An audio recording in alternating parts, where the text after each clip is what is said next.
How's everybody doing, YouTube? Coming at you with another video from Sean Jackson.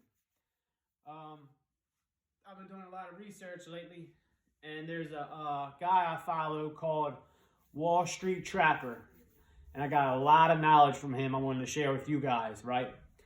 So this goes out to all my street dudes, people still stuck in the hood, stuck in the street life, selling drugs, whatever you are doing, right? He came up with a brilliant idea. So let me make this clear. This wasn't, something I thought of, but I'm just going to go off of it, of what he said, and then I'll add my own ideas into it, correct? So here's what I got to say, right? I think it would be brilliant, right? Because most people, you're going to buy, Gucci products, Louis Vuitton, any kind of brand, Nike, whatever, Apple. Most people have iPhones, right? You're going to wear Louis belts, Balenciaga, right? Balenciaga shades, Ray-Bans. All these different companies are making money off of us for buying it from them, right? So thinking, why wouldn't we, if we're in the streets, right, and we make a couple $1,000s, take a percentage of that and go buy the company that sells, Apple, that sells Louis Vuitton, all these designer clothes. Go start buying some of them companies instead of just wearing the brand, because we're gonna wear the brand regardless. You know what I mean? I wear, Louis Vuitton, Chanel, different kind of brands. I got Gucci shades. I got Ray-Bans. I got Versace shades. So we buy the stuff regardless, right? Just comes with the culture of most people. And I just had a brilliant idea that I got from my man, Wall Street Trapper. Shout out to him. So this is what I was thinking, right? You're going to buy the stuff anyway. So why not put some of your money that you do hustling or whatever you do in the street, however you make your money, and put it into the market of these, anything you buy. Apple, like I said, all these designer clothes, Apple, shoes, Nike, Adidas. Go buy the companies, a little bit of the companies. Because, most of the time when you're in these streets, you're probably going to do a bit or two, get locked up, go to jail a couple months, couple years in prison. So think about this, right? And this is for the families. Most people that don't do this, right, they come up 10, 20 grand, their house gets raided, they take all their money, right? When you get locked up, what do you come home to? You come home to nothing. It's gone. Police took it, right? But the police don't think a street dude or a hood dude is smart enough to invest money in the stock market, right? So think about it. If every flip you made, you took a couple $100s and put it into any investment in a stock, whatever company you wanted to, and say 2 years later, you've been doing this for 2 years, couple hundred here in this market, couple hundred here in this stock. 2 years later, you get your house raided with God knows what, whatever you get caught with, whatever if you get attempt murder, whatever the charge may be, and you go do, a couple years, couple months, 10 years. Imagine if you did a 10-year bid and you had a couple $1,000s in Gucci or Apple or whatever, Nike, right?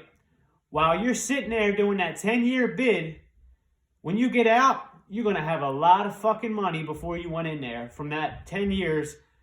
That 10 years had all that time to build that stock portfolio up. And these police don't think most street dudes are smart enough to do that. So they don't even check if we have stock. And they can't touch it anyway, right? So I just thought that was brilliant. Like when I heard that, man, I wish I knew that back in my days when I was doing my thing, right? And I try to watch what I say on here because I got, my kids watch these videos once in a while. So I try to, keep it, pretty low for them. But I just thought that was brilliant. And when he explained that to me, man, it opened up my mind. Like a lot of these guys out here come out of jail with not a dollar in their name. If you put a couple $100, whatever you can afford, a couple thousand, and you go do a bid, that money's growing for you while you're sitting in that prison or you're at jail cell, right? Don't that make sense? That way you come home, your family's got money, you still got money, so you can kind of start off where you want to, or you can go back to living the normal citizen life and get a job, or whatever you want to do. Everybody has different circumstances. You can't knock nobody hustle. So I just thought that was real, real important to put that out there. And another thing, Wall Street Trapper taught me, is once you get it to a certain point, and you do this over and over and over and over for years, you're going to have enough money one day to buy a piece of real estate or to go legit or to open up a business because you're going to have the money to do it. You know what I'm saying? And my channel talks about your assets weighing out your liabilities. Instead of buying, you know, gold diamonds and shit like that. You know, I think I paid, this was a $4,000 piece, but I paid 50% off because the store was closing. It was Lippman Jewelers. I got it for $2. But this shit don't mean nothing, you know? When you go out and buy a $50,000 car, as soon as you pull off the lot, it's worth $40,000. So they're all liabilities. You want to own assets, property, you know, real estate, stocks. I'm real big into crypto. So I suggest a lot of people start looking into that. And a lot of people with cryptocurrency, when they hear Bitcoin at 50,000 or whatever, they're like, I don't got $50,000 to put in Bitcoin. Neither do I, right? So what I do is every Friday, I put $50 into Bitcoin. Every Friday, it does it automatically. It comes $50 out of my checking into Bitcoin, $50. Then I put 30 into Ethereum and a couple other dollars in all these other little coins, right? Because you never know, when they blow up, I'm not missing it. I'm not missing the opportunity because a lot of people on here know me. You know, shout out to CYK Savage. I'm about to do a interview with him on Thursday, so I'll be posting that also. He's got a camera crew coming out to interview me. So I thought that was nice of him to do that because I'm trying to grow this channel as fast as I can and get as much education out there as possible. So y'all have any questions in the comments, you're more than welcome. Or, you know, if you know me personally, call me. But I just think it's so important for people to, you know, understand this financial education stuff because it changed my life. You know, I go back 4 years ago, I didn't know what a stock was. I didn't know what cryptocurrency was. I didn't know how to buy a house. This place I'm sitting in here now, I'm in my basement. This is like my little office studio. I got a whole finished basement over here. I got 3 bedrooms upstairs. I got a whole house, you know, and it was by the grace of God that I got into cryptocurrency because 2 years ago, I put $6,000 into cryptocurrency and that $6,000 and took 8 months. I put $6,000 in. 8 months later, that $6,000 turned into $13,000, and that's when I bought my house. I put that on my down payment, right? So that's why I'm so big into learning this stuff because it's really changed my life for real, like my mindset. Like when I go to stores and I look at like stuff that I want, I'm like, is that $50 you know, that $50 thing or hoodie I want to buy, is that worth me buying, or should I take that 50 and put it in the market? Like that's how my mind thinks, because that $50 hoodie I'm gonna buy ain't gonna be worth nothing. But if I take that $50 hoodie, do I really need it and just put it into you know, a stock or crypto and don't touch it for a couple months, couple years? That 50 might turn into 500 in 5 years. You know what I'm saying? Like that's how my mindset is now, and I'm trying to teach people that.